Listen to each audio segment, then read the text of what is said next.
There's a major effort taking place right now to try and recall the Democrat governor from California, Gavin Newsom. Over 1.5 million signatures are needed to get a new election off the ground, and leading the charge to get those signatures is conservative author and TV host Erin Cruz. Erin, I appreciate you being here. Thank you for having me on the show. I mean, it's pretty amazing. The people of California are fired up right now, and they've been waiting, many of them, to move forward on a recall of Gavin Newsom. So this is a great opportunity. All right, well, I want to talk about that fire, but I want to mention history shows that voters in California have attempted to recall the governor of California. Mm-hmm. Every governor since 1968. So Governor Davis was recalled in 2003. That one worked, and that resulted in Arnold Schwarzenegger becoming the governor. Right. More on that in just a moment, but I want to talk about why, the reasons why Governor Gavin Newsom needs to be recalled. Well, I think what it comes down to is every individual person here in the state of California might have their own perspective of why he needs to be recalled. But what we look at are some of the most important things: government overreach, overtaxation. The concerns most recently are his step into the pocketbooks of Americans by giving taxpayer dollars, and Californians giving taxpayer dollars to illegal aliens for schooling, for housing, for medical. And that's just one perspective. Everybody might have their own reason. But as we look at the petition, if you want to see the more broad reasons why, we talk about crumbling infrastructure, rise of costs from gas to utilities, mass housing crisis, frightening increase in homelessness, insurmountable debt. You know, and these are some of the things that right. everyday Californians are seeing in their lives every day that this man has helped contribute to, not just in his gubernatorial seat, but also as lieutenant governor. Well, let me ask you this. So you take all of those reasons you just listed there, and then you add the age of President Donald Trump. You add the age of sanctuary cities and the rising cost of energy, these other reasons. So would you say that this recall might set itself aside and set itself apart from all of the other efforts that have taken place over the decades because of this day and age of President Donald Trump? It could be the case, but also I think when we look at our recall and how we've designed it, we've modeled it after the Gray Davis recall, looking at what the people really wanted versus what they had, which is, you know, mass taxation and all these other things, and we've harnessed that energy because it's very much of the same, and the people are fed up. So I believe that modeling this recall after Davis will help it become more successful.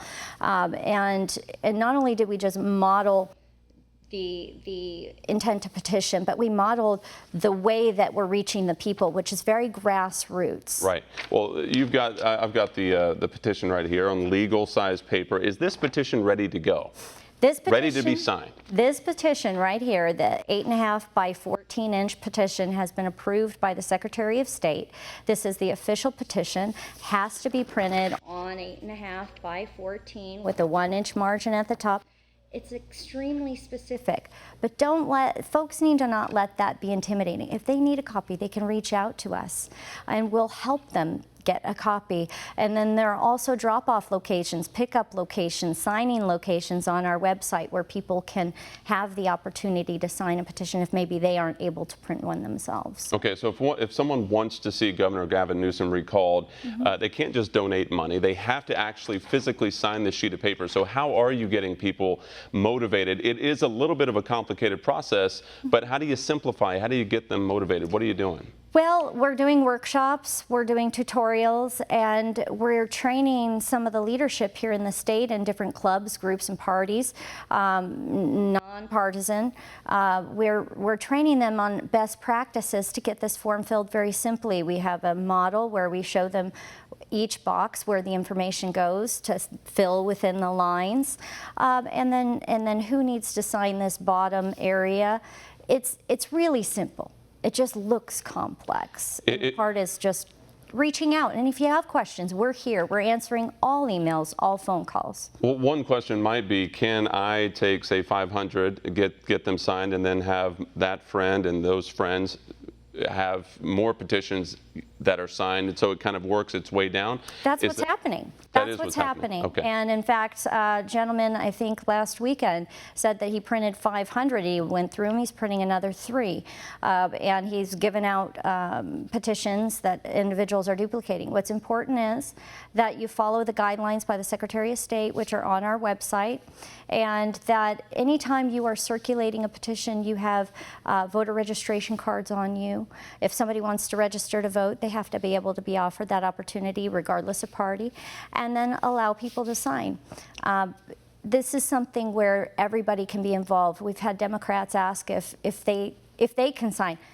Your party does not dictate whether or not you can sign. If you're a registered voter in the state of California and you are unhappy with Gavin Newsom, here's your opportunity to make that change. One more quick one, and we've got the website up on the screen there, RecallGavinNow.com. How does a name get thrown in the hat if an election is brought about, a recall election?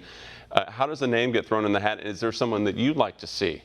Well, that's a great question. People, people rarely look at this in the way it needs to be looked at.